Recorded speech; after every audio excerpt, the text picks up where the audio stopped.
That's right. Welcome to Justin and Donald Save America. As always, I'm your host, Donald Kendal. Joining me today, Justin Haskins, of course. Music is terrible. That is not. Is that what they play in the Chinese communist concentration camps where they want people to break? Just on a loop. No, we've covered Chinese propaganda music before. Oh yeah, you're right. Episode on that.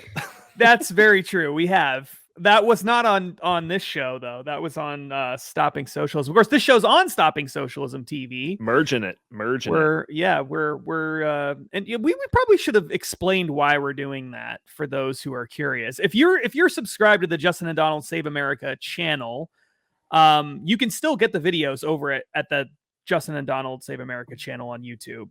And everywhere else we've done it. And obviously nothing will change with the podcast version if you're listening on Apple Podcasts or Spotify or something like that. But if you like to watch us on YouTube and you want to get notifications, the best way to get the notifications is to subscribe to Stopping Socialism TV.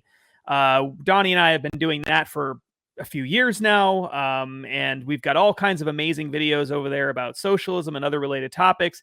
And we decided, we were going to move this show over there. So that's where it's going to be primarily hosted. Like I said, you'll still be able to get it at the other YouTube channel, but if you want to get the notifications, then you subscribe to the Stopping Socialism TV channel, and that's how you'll get the notifications. Yeah, we have an idea of expanding that specific channel, and we want Justin and Donald Save America to almost be a show on that channel, along with some other stuff, whether it's interviews with certain people or other topics of interest, other more well-produced videos, something a little bit more than just us two schmoes on the screen, talking about an article. So we got some plans in the works for Stopping Socialism TV, and porting this show over to that as its kind of hosting channel is part one.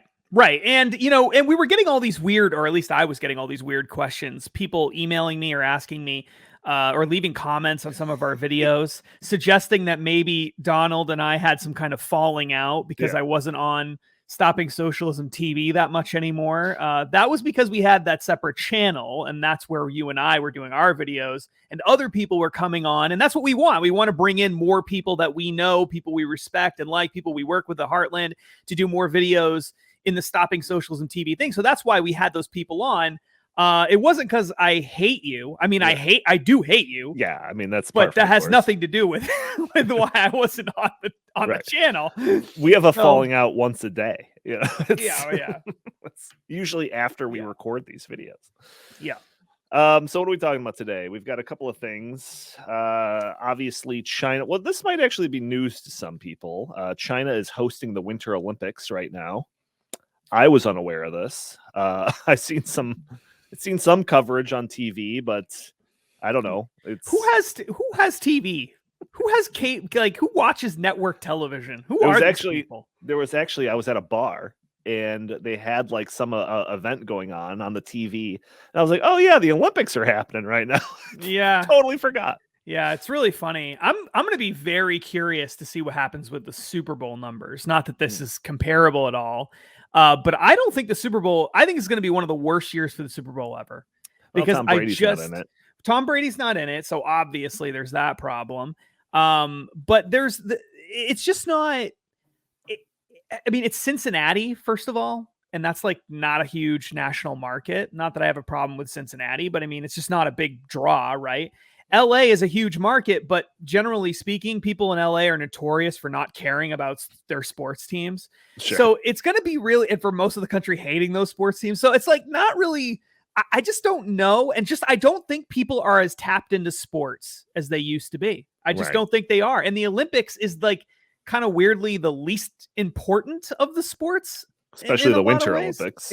Yeah. And it's just I love the Olympics. I grew up watching the Olympics, always liked it. My parents always watched it, but it's one of those things where I just don't know if it makes the cut anymore of the things that I care about or the things that I'm going to, and especially not when it's held in communist countries where they're torturing people and you've got NBC News and NBC and networks like that cozying up to them along with the sponsors and all these other people, pretending like there aren't concentration camps down the street and normalizing this horrible horrible government who's running this country. And I think that, it's hard to root for this whole production at this point, Yeah, I mean, I've seen a couple of articles talking about some of the stuff going on there, some of these quarantine camps and how they're not necessarily up to snuff, or at least up to the standards. Quarantine camps. Yeah, exactly. Yeah. You gotta differentiate between the different kind of camps. They've got lots of camps over there where they're imprisoning people, so you gotta specify. That's a good point.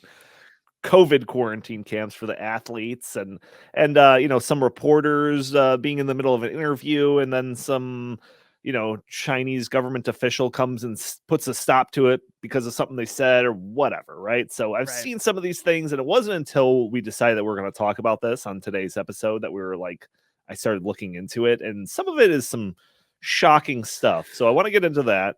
You also sent me an article, it's a New York Times article about modern monetary theorists and how they're seemingly spiking the football because of how we dealt with the pandemic, with all the stimulus plans and all of that, despite inflation that's going on right now. So want to talk about that as well. That's a big Great Reset topic, by the way, too. Yeah. Right. For those of you who don't know. And Great Reset book, obviously up for sale. Well, if you can find it, the audiobook version is out if you like to consume books that way. It's an amazing audiobook version, by the way. Yeah, I'm about 2 chapters into it right now. Yeah, we love the audiobook version. Glenn reads the whole thing. So yeah, and he ad-libs. He seemingly ad-libs a lot, to a point where I was going to grab the hard copy book, which I was able to secure a copy, and like read along with him, because there's a few parts where I'm just like, I don't remember that. So so I want to talk about all of that today on Justin and Donald Save America. But before we do, of course, I have to ask you all to subscribe, write a review for us on iTunes if you consume the media that way. If you're watching us on YouTube, subscribe, leave a comment, hit that like button, share this content, all things that can help us break through these big tech algorithms that prevent more people from seeing our content. So you can help just by doing those things. Won't cost you a nickel. But Justin, you want to start off with the Olympic stuff? So I mentioned that the only Olympics that I've watched is that, when I was at the bar for 45 minutes or whatever, an hour. Have you been watching anything, any content? So I did. Go ahead. Mm-hmm. I have a follow-up question. But... Okay. I did watch a little bit of the Olympics the first couple of nights. I did not watch the opening ceremony. I watched some of the other various events. And, I like the Olympics. I don't mind it. But I admit I am one of those people that, I watched it and I kind of enjoyed it a little bit, but, not a ton. But then I really did start to feel a little guilty for watching it because of everything that's been going on in China. And I said to myself, you know what? I don't think I'm going to watch it purely for that reason. Not because I think there's a lot of people boycotting the Olympics who wouldn't watch the Olympics anyway. Sure. But I'm one of those people who would watch it. And I am kind of boycotting it now at this point because of that. So, it does matter. So generally speaking, in any other given year for the Winter Olympics, you'd be watching it a lot more. That's my follow-up question. Correct. Okay. Yeah. I'm curious. I've seen some articles talking about how the viewership of the Olympics are near or at all-time lows. I don't know if that has anything to do with any type of boycott. I know that the Biden administration was boycotting the Olympics because of the human rights issues going on in China, the Uyghur concentration camps, that type of stuff. Obviously, we still have American athletes going there, but the bureaucratic delegation that's sent on behalf of the country, they're not going. So I was wondering if all of that was playing a role into why the Olympics were so down, or if it was just kind of the cultural stuff that you were alluding to, where people are just not as tuned into these things as they once used to be. I don't know. Do you have any theory on that? I mean, I think these issues kind of play off of each other in a way that's I think that the popularity of sports in general, watching sports, has declined since the pandemic started, just for a variety. I think there's a whole bunch of reasons for that. We don't need to get into that, but I think that there's a bunch of reasons for it. And I think that when it's declining already, and then you have a reason not to watch on top of the fact that people are just generally less interested, those two things are combining, I think, to make it the ratings especially bad. So you might say to yourself, gee, I don't really know if I even want to watch the Olympics. Maybe, I'm not sure. I'm not as tuned into it this year. And then you think to yourself, well, yeah, and also there's this whole thing with everyone cozying up to communist China and human rights abuses, and I don't know, I'm not going to watch. It's kind of like an easy thing to help make the decision for you. Right. Yeah, well, after I was doing some of the prep for this podcast and I was reading up on some of these articles, I don't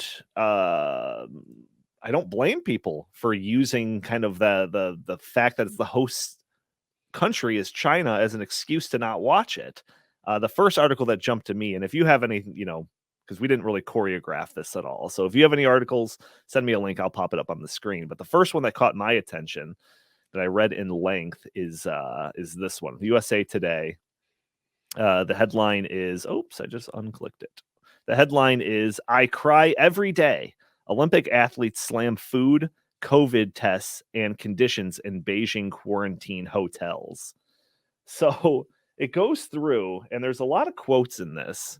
Starts off with a quote. My heart can't take it. Emotionally crushed Polish speed skater Natalia, I can't pronounce that last name, wrote on an Instagram post. Mm-hmm. I'm very pale and I have huge black circles around my eyes. I want all of this to end. I cry every day, said Russian biathlete Valeria, won't try to pronounce that last name, on the same platform. Unreasonable, complained Dirk. All of these people have crazy last names. The head of the German delegation in an interview with his nation's media. All three were speaking about the conditions they faced or observed in quarantine hotels in China used by athletes who test positive while at the 2022 Winter Olympics. They described inedible meals, little to no access to training equipment, and a confusing and at times seemingly illogical COVID-19 testing regime. It goes through a whole bunch of people having very similar complaints about all of this. At one point, they talk about the food that they get and describing it and how it just looks like a nightmare, and how the one person only eats the noodles because everything else seems like it's inedible. And then I was thinking, like, well, this is just the people that are, like quarantined. They have COVID, right? So maybe everyone else is having like a sweet time. But they go through some of these people's stories. One guy is an NHL player, a hockey player, I should say, who was talking about how he had COVID. He tested positive. This is weeks before he had to leave for China. And before he left, he took a series of tests that all came up negative. So he went to China thinking, all right, I had COVID. It's past me. Now I could go to China and focus on competing. So apparently the tests that they give in China are way more sensitive. So he came up positive and now has to go to one of these quarantine hotels. Mm-hmm. And that there's similar stories with a bunch of athletes that tested negative one day and then tested positive the next for no real reason. So it seems like the tests are a little bit all over the place in China, and that's resulting in a number of athletes having to stay at these quarantine camps and be treated essentially like prisoners. Yeah, it's insane. Yeah, it is. Like, wait, is like totally the insane. Olympics, when you're an athlete and you're going to it, like, because these things are 4 years apart, like your window of actually competing in the Olympics is pretty narrow. Maybe you go to one, maybe you go to two, maybe three, but generally speaking, not really. So it's like these people, this is a once in a lifetime opportunity for them, and they're like eating the equivalent of like dog food in some quarantine hotel. It seems like a nightmare, man. Yeah, it definitely is. And the funny thing is, like, doesn't this just, it tells you so much about what is going on in China without telling you what is going on in China, in that this is the Olympics. The world is watching you, China, right now. And they know that. They knew that COVID is a big problem, and they knew that they were going to have a facility to quarantine people. Oh, sure. And they had years to prepare for this. Sure. And yet, these are the conditions that they chose to put foreign athletes who have access to the media and everything else, right? And they decided to put them in these horrible conditions. Well, what does that mean for everybody else in China? This is right? them trying. That's my point. Is it's like you would think this would be like the best of the best of COVID quarantine facilities. You would think this would be the best, top of the line, and yet it's terrifying. It's horrible. Everyone says it's terrible. Well, if it's terrible, then what is it like to be a Chinese farmer, out in the countryside somewhere, and you get to go to your local facility and stay at that COVID hotel? Like, what is that like? That's the thing that really kills me about this. It's almost like and look, China is a very developed nation. They have lots of money. So part of me thinks if they really wanted to build a super nice facility, they could have, and they weirdly chose not to, which is almost like a, screw you kind of thing. Like, you're in China now, and well, it seems like they got. I don't know if it's weird. Have you seen any of these videos of like inside the quarantine camps? They have like these little areas for, like, eating, and they have like these conveyor belts that like drop down food, so they got some high tech stuff going on. I think it's just like the human luxury part of it that's missing. It's like, on paper, the humanity of it. Exactly. Yeah. China lacking in humanity. I don't know. That doesn't seem to fit. Right. I mean, that's clearly what's going on here. It's very, very strange. And so these are just the things, this is just the tip of the iceberg, obviously. There's a whole bunch of other crazy things that's been going on there. One of the things that I thought was incredible was I came across this story.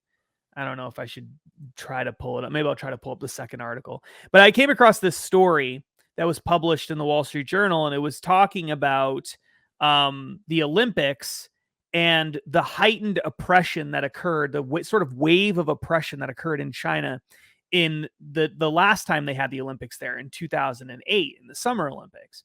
And the story was written by someone who had kind of experienced some of this and knew people who were involved in it. And one of the things that they said was, because now they've done all these investigations. See, we don't know what kind of crackdowns are happening in China right now, because no one's allowed to figure it out, right? We're all just guessing. So what happened the last time? That's the big thing. And one of the things they found, they actually had a U.S. congressional investigation of this. And the congressional investigation found that there were 8,000 Falun Gong practitioners, that's a sort of minority religious group in China, that had been arrested across the nation as part of a pre-Olympics crackdown. And then they talked about them being put into forced labor camps. They talked about all how their families weren't able to see them, and how there were all these other things that happened there. They think that there were, just of that 8,000 group, because there were others as well, just out of that 8,000 group, there were 100 people who died because of torture, denial of medical care, or other abuse while in those facilities, just for the Olympics, right? This is just around the time of the Olympics.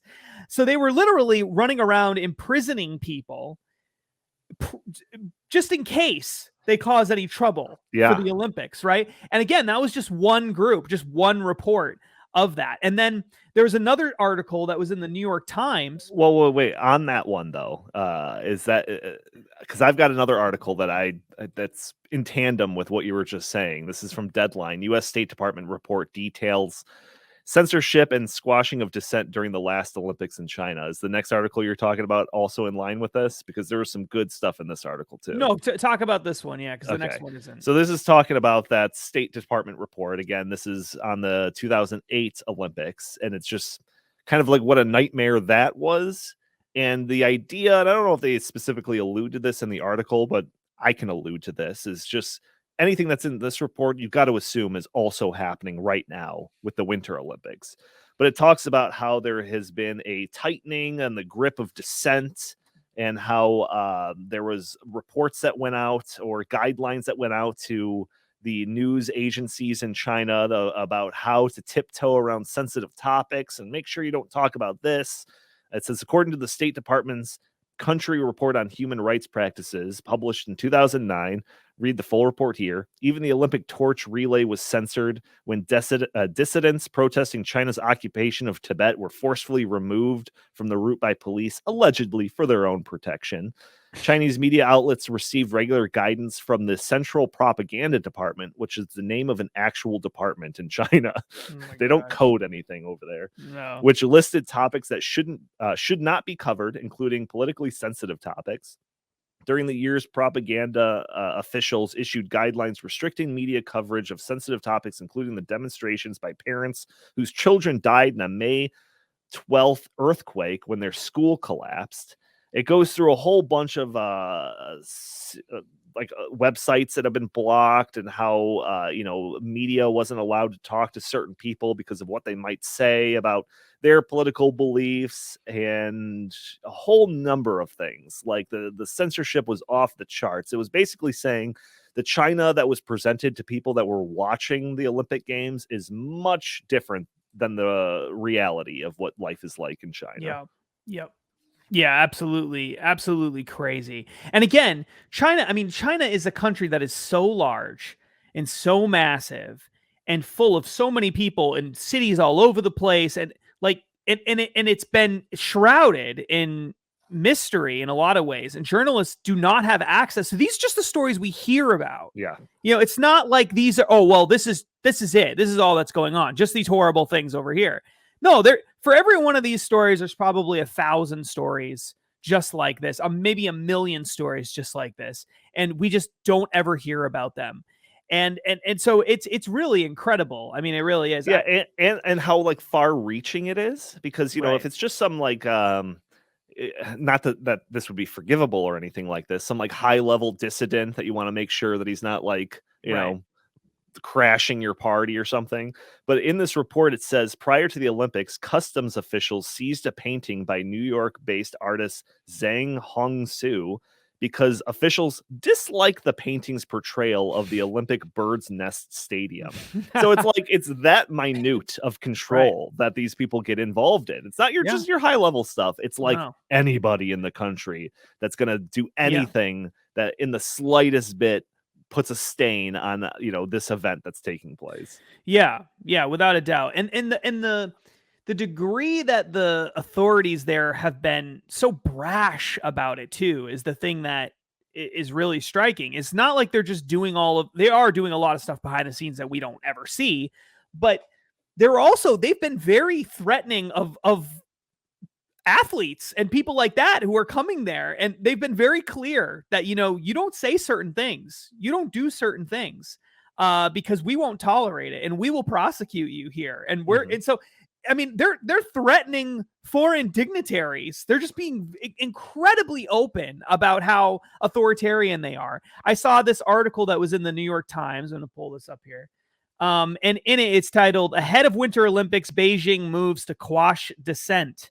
And in it, it's got a lot of really interesting things in the article. I highly recommend you check it out if you're interested in it, in the topic.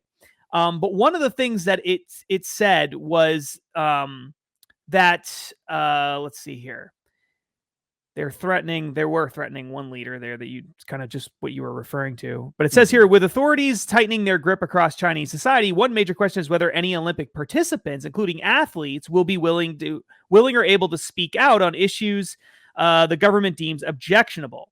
And then it says that activists and human rights groups have been calling for people to pay closer attention to what's been going on in China and all of that. But this was really what struck me. It says here that Beijing has made it clear that such conduct, meaning questioning anything that's been going on in China, highlighting the abuses, Beijing has made it clear that such conduct could be met with consequences, even as officials have trumpeted their welcome for arriving athletes. So welcome, athletes. Don't say anything that we don't want you to say. This is the direct quote. Any behavior or speech that is against the Olympic spirit, especially against Chinese laws and regulations, are also subject to certain punishment. Yang Shu, the deputy director of Beijing's Olympic Organizing Committee, warned. Because those things are synonymous. It's like, Yeah. it's against the Olympic spirit, especially when it's against Chinese Yeah. laws and regulations, because those things don't conflict at all. Yeah. And he did this during a phone call, or she, I don't know, during a recent call organized by the Chinese embassy in Washington. So the Chinese embassy is saying to America, hey, don't say anything. Don't do anything bad. And then it talks about, some of the other things that's going on, the bubbles that how people basically aren't allowed to go anywhere or see anything that's in the public. But then this was, I just thought, just absolutely amazing. It says the Olympic events will take place in front of a limited audience of screened spectators of China's choosing. So the spectators are chosen by the government. The government decides who gets to see these things, the Olympics, and who doesn't get to see the Olympics. Organizers have installed fences to keep people out of venues like Beijing's iconic National Stadium, where the opening ceremony will be held.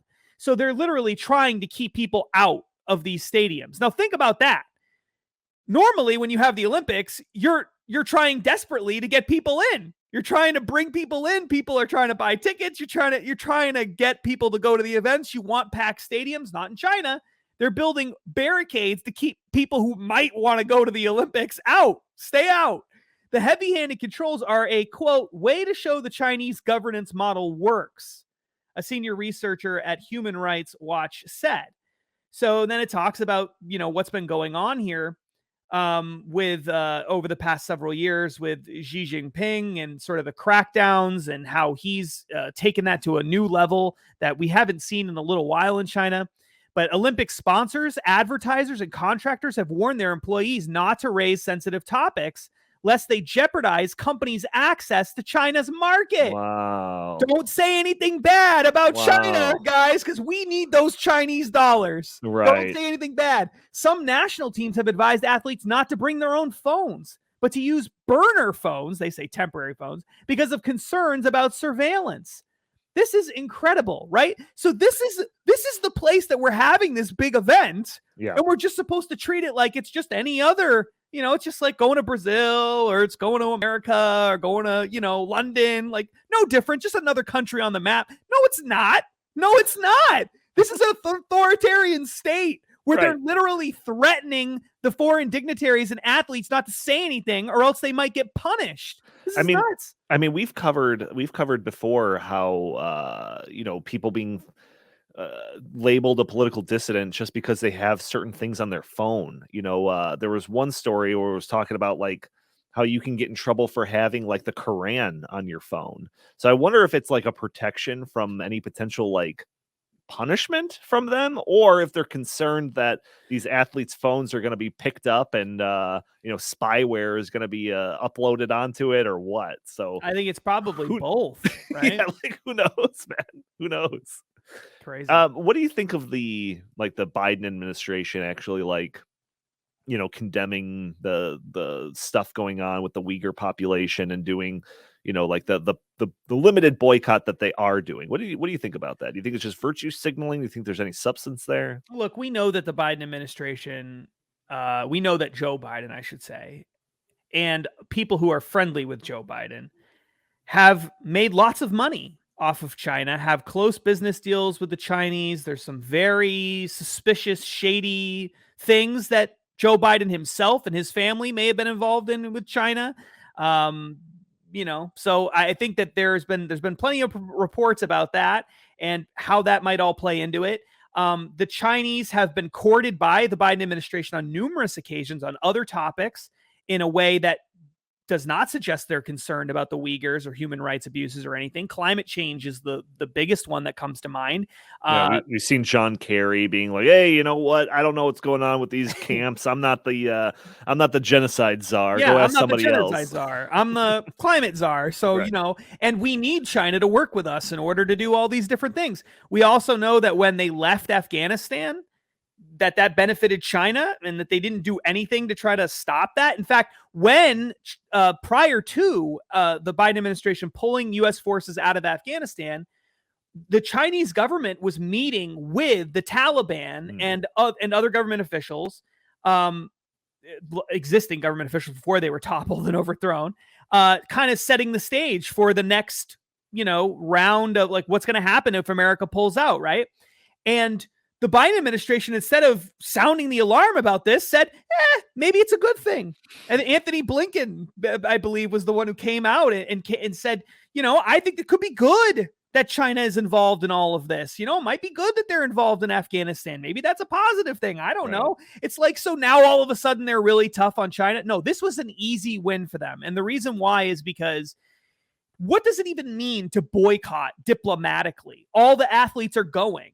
So what does it even mean? So what? So some, undersecretary of some undersecretary isn't going to China to, wave a flag and shake some hands.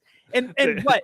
I mean, I don't see how this means anything. They went around. They were trying to get volunteers to go to China for this, and no one wanted to go. And they're like, crap, we're going to have to force somebody to go. You know what? Let's just say it's a boycott, and we'll just, just not send anyone. That's as plausible of an explanation as it's more plausible than them actually caring about what's going on there.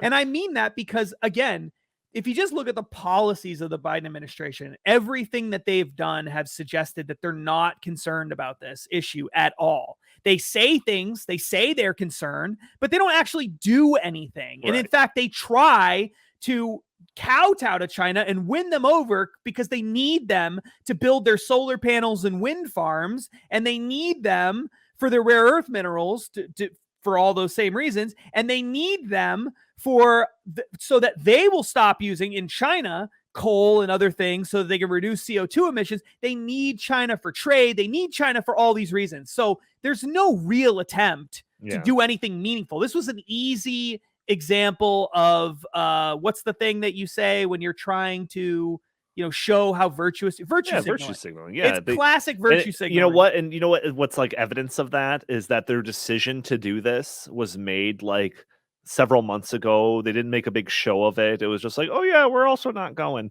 Anyways, let's talk about something else. It was like there was no promotion. But don't worry, everyone. All the athletes important decision.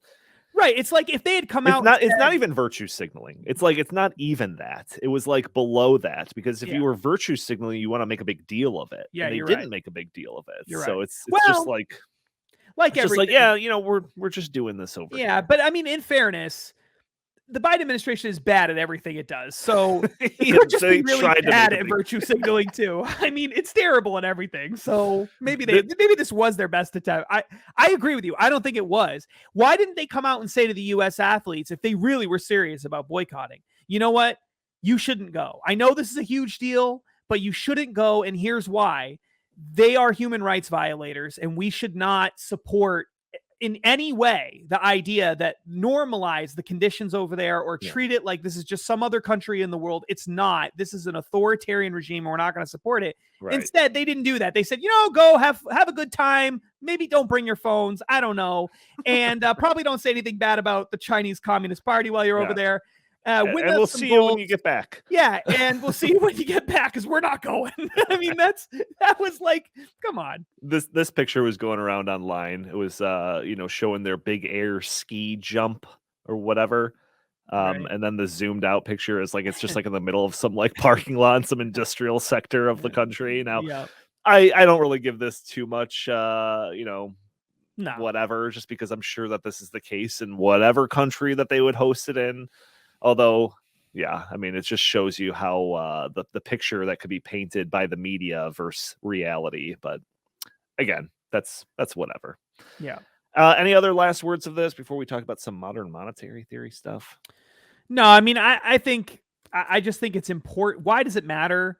I think it matters because it shows that when the government, and there are a lot of Republicans that do this too, but Republicans and Democrats, but especially the Democrats lately, when they get out there and they get on their moral high horse and they're telling us about how moral they are and how immoral the rest of us are and everything else, this is the best example that proves that they are not doing most of the things that they do for the morality reasons that they claim that they are. Because if they really cared about human rights, if they really thought Black Lives Matters and all this stuff, if the politicians all really believe that, they would never support this. This is pretty close, and argue it's not quite to this level, we think, although we don't know for sure, but it's pretty close to like supporting Nazi Germany. Right. Pretty close. It's pretty close to that.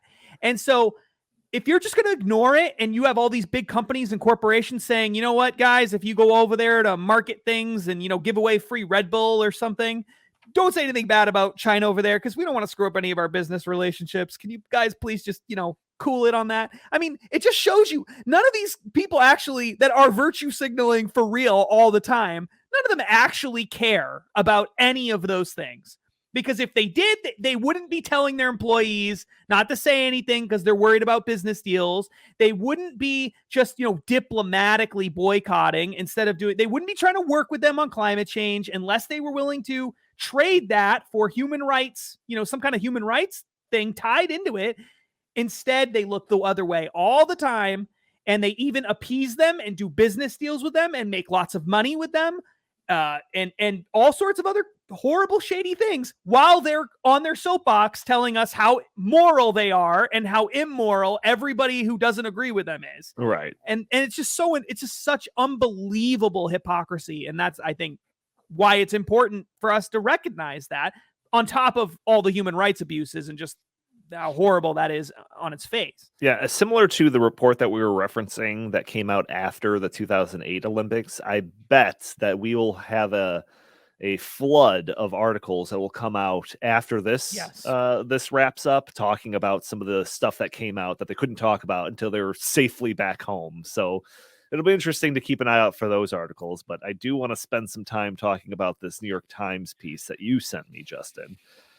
So it's a New York Times piece. This is about modern monetary theory, which is, one of those it's like your favorite topics of mine. Yeah, I know. That's right. So it's like Mandalorian and then modern monetary theory. Yeah, Star Wars, modern monetary theory, everything else. The article is titled, "Is This What Winning Looks Like?" And it's got a nice picture of Stephanie Kelton there in a nice red blazer. Looks like a Hillary Clinton pantsuit, possibly. Hillary Clinton. Oh yeah, okay. Yes, she doesn't wish that. That looks like they could come from her closet. They probably shop at the same store. So the article starts off, and I don't know, you're a much more of a writer by a long stretch than I am, but when the article starts off like this, does it annoy you as much as it annoys me? It starts off saying the sun was sinking low over Long Island Sound as Stephanie Kelton, wearing the bright red suit jacket she had donned to give a virtual guest lecture to university students in London that morning, perched before a pillow fort she constructed atop a heavy wooden desk in her home office. The setup was meant to keep noise out. Like when it's super flowery like that, does that annoy you at all? Oh, yeah. Okay, it annoys me. And without a doubt, if you wanted a visual of her pillow fort around her camera, they supply that picture. It's a very professional setup she has there. So Stephanie Kelton, the face of modern monetary theory, the monetary system that I contend that we have been going down the road following this, their talking points, their agenda for the last, I don't know, decade at least. So the face of it is Stephanie Kelton, and there she is with pillows propped up around her computer. It's perfect. It makes perfect sense, honestly. Yeah. She hangs out with Bernie, and this seems like something he would do. So it was probably his idea. It's one of his pillows. She probably learned this from him. Yeah, she's like, "Hey, that's a pretty good idea, Bernie. Good job." For those who don't know, though, you should probably define modern monetary theory. Okay, so people don't know what it's very, very, very briefly. It's like Keynesian economics on steroids. It's this idea that debt and deficits generally don't matter, and with a little caveat there that the only reason that you wouldn't want to just print more and more money is the potential for inflation, although they very much understate the potential of inflation more so than their conservative counterparts. But it's basically that if you're a country that has a monopoly over the production of its own currency, which is not the case in every country, that you can print as much money as you want and you never run the risk of defaulting on your debt because you could just print more money. So that's the real reason. It gets kind of there's a caricature of it in, conservative circles, that they don't care at all about debt and deficits. That's not entirely true. Their backstop to how much money you can print is if inflation starts going out of whack. So they're very clear about that, and I just want to be fair and put that. They would never. So to differentiate them from basically everybody else, they would never look at something like, oh, we hit $30 trillion national debt, and care at all as long as inflation is low. Right. If there's low inflation, they would look at that and say, it doesn't matter. Just keep printing money to fulfill the needs of the economy, whatever those things are. And we'll worry, if inflation starts being a problem, then we'll try to address inflation when it becomes a problem. So everyone else cares. I mean, even the Keynesians care. They don't want to see it just continue to go up forever. They think they have this ridiculous system of, when times are good, they say the government should economically, the government should try to cool down spending and roll back some of the money printing that's been going on. And when times are bad, you increase the government spending, increase the money printing to help, prop up the economy. And that's sort of I would say the most prominent view among many, certainly on the left, economists prior to COVID and stuff like that, I would say. Yeah. I think that's all fair to say. But the article just kind of talks about basically that, this has all been theory. They've been pushing this theory for X amount of years, and their theory, what the policy prescriptions that they would advocate for, were finally kind of put to the test during COVID, or at least in the aftermath of the lockdowns and all of that.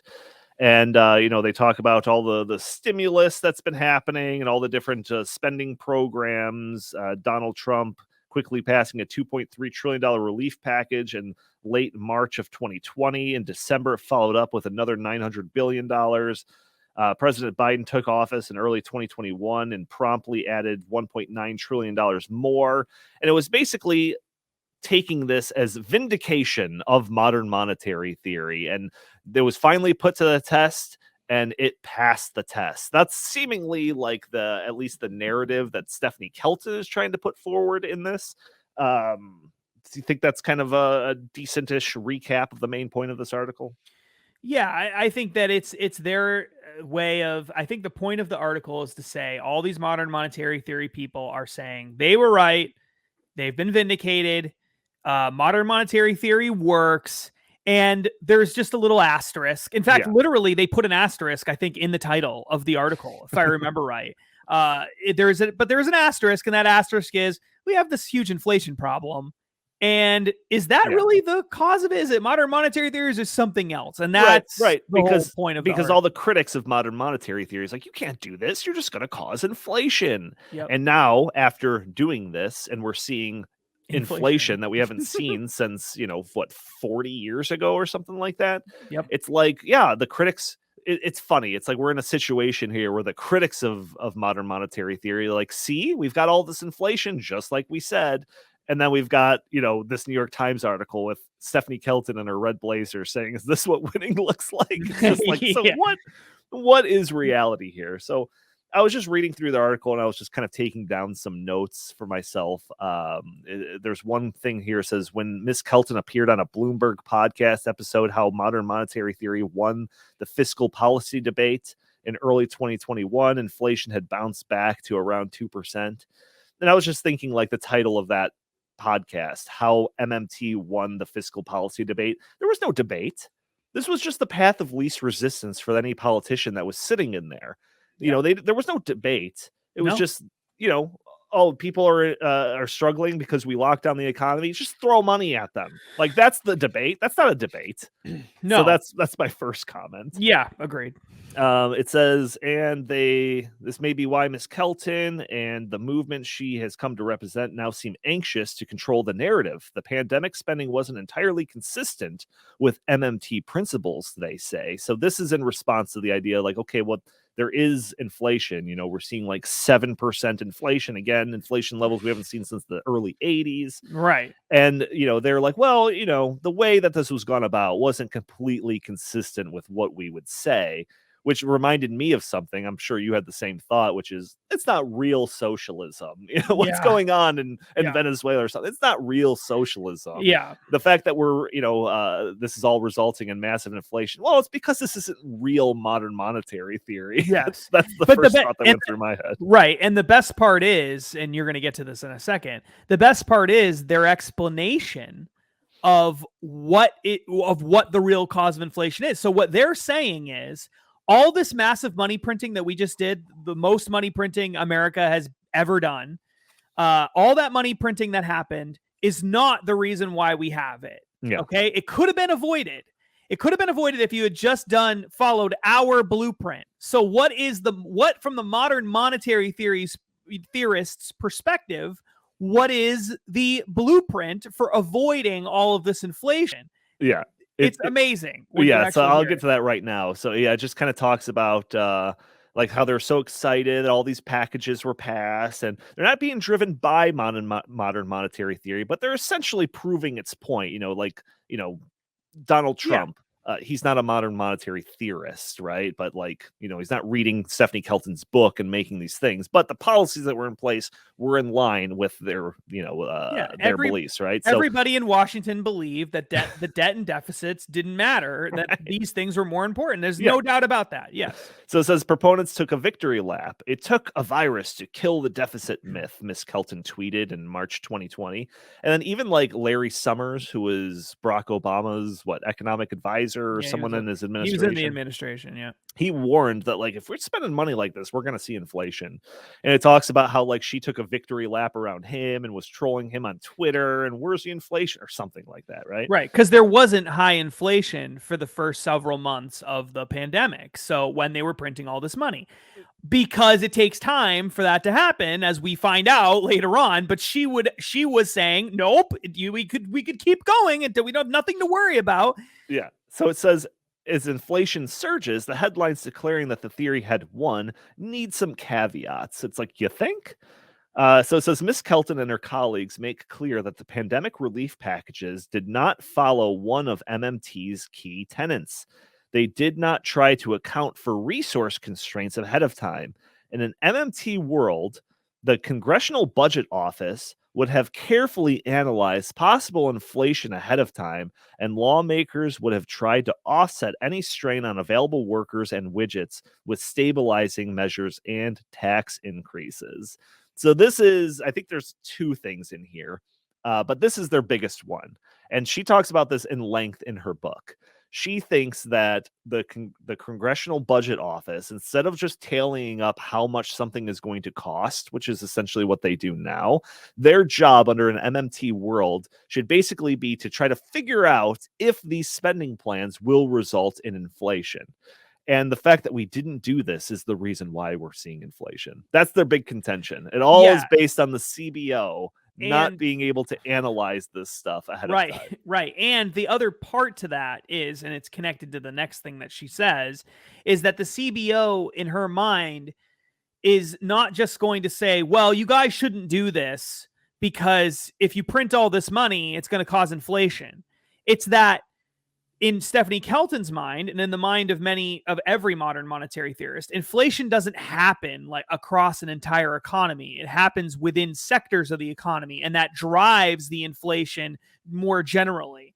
So from her perspective, the solution is you have to control those parts of the economy that are causing the inflation once you start to see the inflation creep up. So when she says the CBO should be involved, what she's saying is the CBO should look at this and say, this is going to cause energy, for example, energy prices to rise if you pass this bill. That will drive inflation. So you guys should do something about that. Yeah. It's meaning put some price controls in there, or do some sort of supply control, something like that, in order to control inflation that way. Which we've always talked about. This is the real secret herbs and spices of modern monetary theory.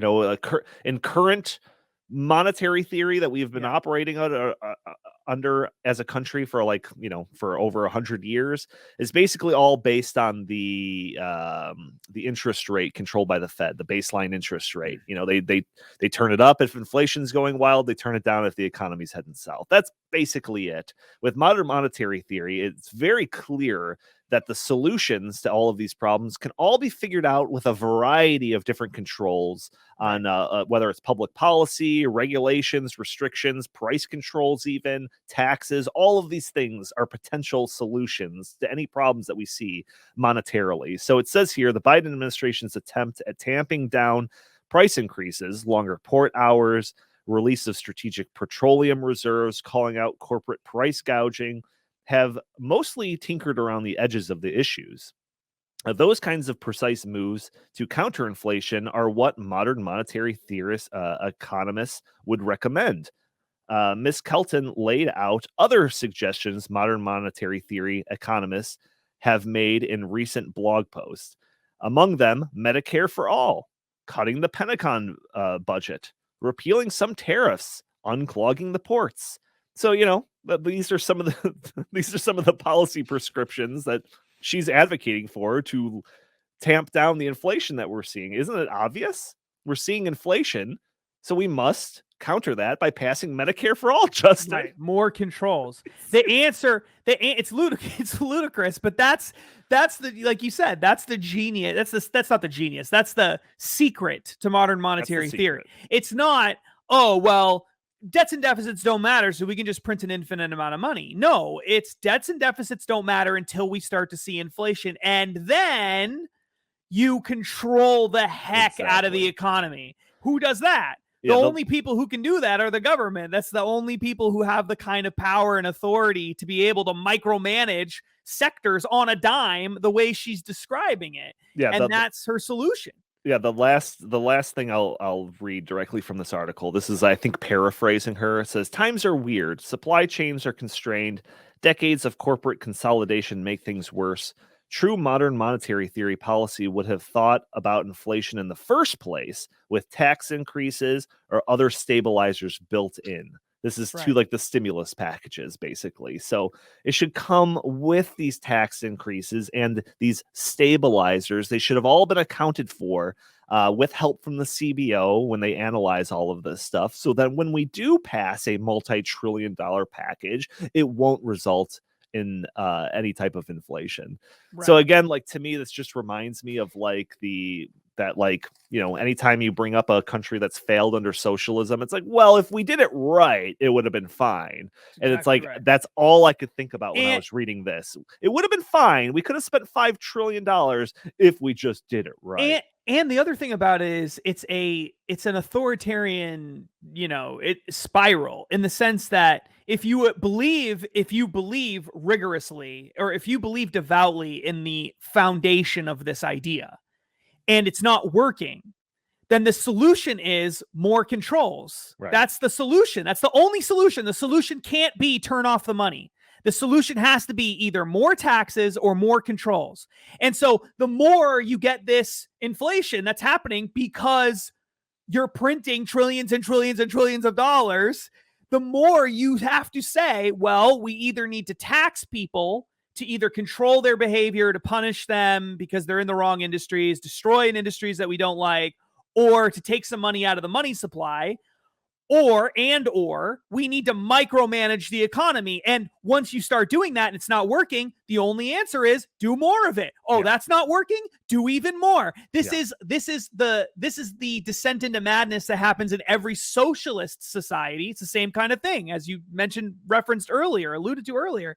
In socialism, when the policies don't work, you be a little more authoritarian. When that doesn't work, you go even more authoritarian until you end up with gulags and people getting mass murdered and shot and exiled to Siberia and all the rest of it. Right? Because you can't ever admit that the answer is not socialism. So you have to double down and use the tools you have in order to make that happen. And that is exactly the problem with modern monetary theory. It's the worst idea, but yet everyone has seemingly adopted it, or many people have adopted it. No, I really thought the wave of inflation that's happened Yeah. since then would have brought a little like modesty to her, you know. No, impossible. The same way that you would think Bernie Sanders, having watched all the socialist nightmares and hellholes over the course of his long life, you would think that would have made him think maybe this isn't a good idea. And I've said this a million times. If you are counting on your political enemy to say like you were right, I was wrong, it will never happen. Never expect that to be the case, without a doubt. And one more thing, sort of about this. The reason why modern monetary theory is so important is because it is an authoritarian tool. That's what it is. It's a tool to micromanage everything. That's what it ultimately wants to do. And when you read enough modern monetary theory, you see that they believe that's the greatest benefit of it, is we can manage the economy in a way that we've never been able to do before, just by printing money and distributing it in the right ways. And so it's a way to consolidate power and wealth. And the proof that this ultimately leads to crackdowns, to crackdowns on liberty and freedom and all of this, is COVID itself. Sure. And the reason why is because if we go back in time to when COVID first happened, and we pretend that everybody back then, in an alternate universe, everybody back then rigorously believed we had to have a balanced budget no matter what. Must be a balanced budget, or maybe 10% over or 20% over or something, but there's a cap, a hard cap that we can't go over. If everyone believed that, there is no way, no chance, 0% chance that they would have locked the economy down for as long as they did. 0% chance that they would have engaged in all of the actions that they took. 0%. Why? Because there would have been riots in the streets. People would have been starving if they closed the economy down. The only reason they were able to do it was because they said to themselves, let's just print the money and give it to people. And doesn't matter if we shut the economy down then, right? Yeah. So literally modern monetary theory is the drive, even though it was subconscious. It unleashes the worst aspects of the government. Because it's unlimited power. Exactly. Ultimately, if he who has the gold makes the rules, and you can print as much gold as you want, then you get to have unlimited rule-making power. Yeah, and one thing, and I think Stephanie Kelton even mentions this in her book, The Deficit Myth, which I read from cover to cover. It was pretty fun read. It mentions in there that like the Green New Deal was like killed by sticker shock. I'm pretty sure she said that. Maybe I said that referencing her. No, I think she did. Okay, so yeah, it's like, when the numbers came out, when that one organization ran the numbers, and it was like the Green New Deal is going to cost $90 trillion over 10 years. Like that was the end of the conversation, like people are just like, well, that's too expensive, moving on. And it's like, once we really embrace, like the public embraces modern monetary theory and our politicians embrace modern monetary theory, the cost of something is secondary. Doesn't matter. What matters is the thing that's being pushed. So it's like, it just shows you, like, that to me highlights that what you were just saying, that once that leash is off, they could pass whatever they want. Yeah. And the limiting factor of something being too expensive disappears. And the important thing to keep in mind about that is, at the time that they were pushing the Green New Deal and things like that, who were the biggest people pushing that? You had AOC, you had Bernie Sanders, especially, was really the big driving force in the Senate, people like that. Well, Bernie Sanders, Stephanie Kelton, the face of modern monetary theory, was the senior economic advisor to Bernie Sanders' presidential campaign two times.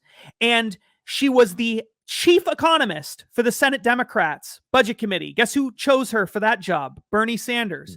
So there's no way that they would have promoted the Green New Deal if they thought the way they had to pay for it was through taxes, because there's no chance. You literally could take every dollar from every rich person and you wouldn't even come close to paying for it. So the only way to pay for it is to print the money. They knew that politically. They knew that was the only way.